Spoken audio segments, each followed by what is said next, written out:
So ay mga lods, at good morning at welcome back sa ating muling channel. At dito na naman tayo, nagbabalik once again. At ayan, Luxgen. Meron tayong tanggap dito na Luxgen, ano? So SBC 10 kVA. So servo motor control automatic voltage regulator. So ayan, in short EBR. So Luxgen yung ano niya, brand. So ang problem nito ay biglang nag-stack up doon sa kanila, no? So check natin yung output voltage nito kung ano man, i-adjust natin kasi ginagamit nila sa motorized. Sundin natin ang medyo mataas na voltahe kapag ka ano tayo, no? Kasi pag motorized kasi malakas kasi ang surge current niyan, marahil siguro bumabagsak yung voltahe nito. Doon wala nang power ito, pero pag dating dito sa akin, naisaksak ko, umikot naman yung ano niya, yung voltage arm. Yung pinakaya, ito. Umikot naman siya, gumanon. So yun nga lang, makikita mo sagad dito o sa kabila. So ito yung ano ko, i-adjust. Dapat nasa gitna to eh, ganyan eh. So pag ganito kasi malaking ano, malaking EBR, dapat ang output nito nasa 230 BEC, no? So kasi nga, motorized yung kanyang load. Kasi magdadrop kasi yan ng ano, magdadrop kasi yung ating voltahe kapag gumagana yung motor, no? So kasi sa ano to, pumping station. So sa gasolinahan kumbaga. So ayan, ito yung control board niya. So ayan, power natin. So ayan, umikot naman yung kanyang motor.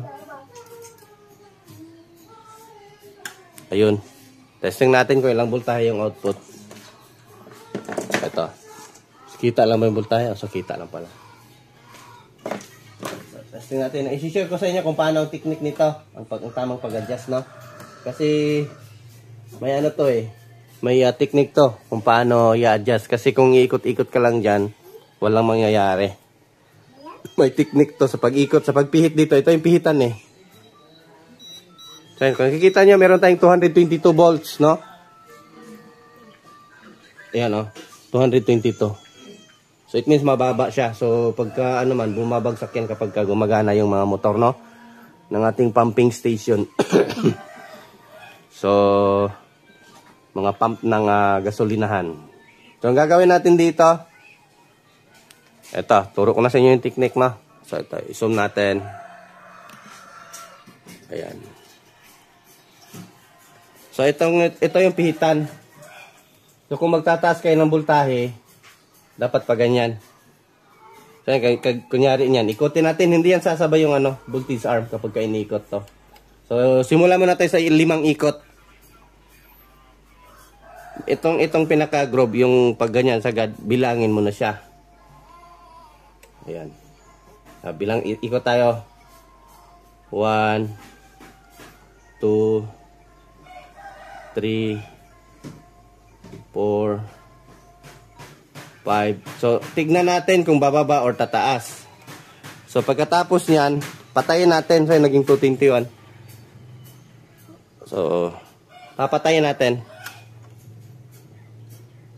Then, start ulit. So, yun, umikot yung ano. Narinig nyo, umikot yung voltage arm. So, tignan natin kung ilang voltahe ulit. So, naging 223. So, umakyat siya. So, balik natin. Ikot na naman tayo ulit.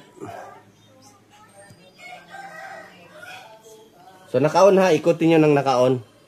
1, 2, 3, 4, 5. Then, patayin natin.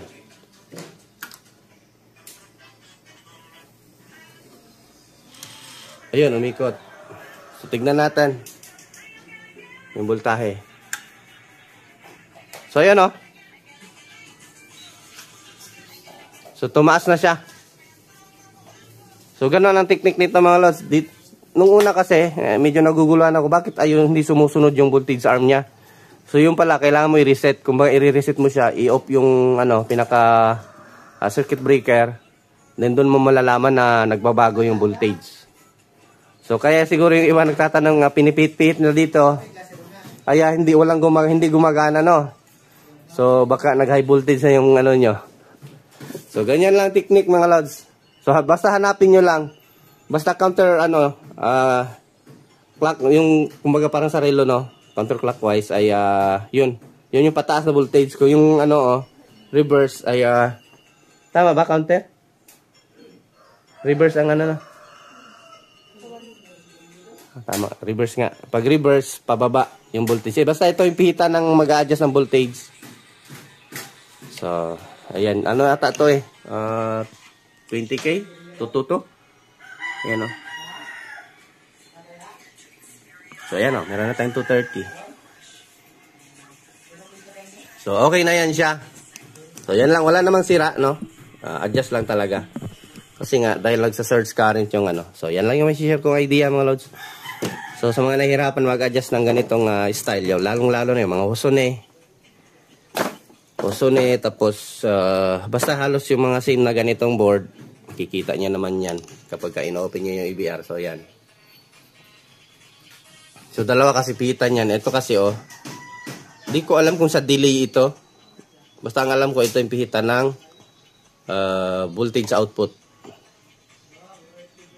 So, kasi sa mga EBR na ibang brand, yung iba naman isa lang. Ito kasi siya dalawa. Luxgen. So, same lang sila ng laman ni Hosone. So, ayan lang mga lods, So, ayan. Baka yung mga hindi pa nakasubscribe dyan, subscribe na. At share idea lang tayo sa ating channel, So, update lang tayo.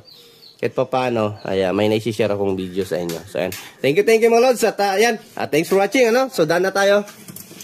At, ayan. Diyos mabalot sa bye-bye.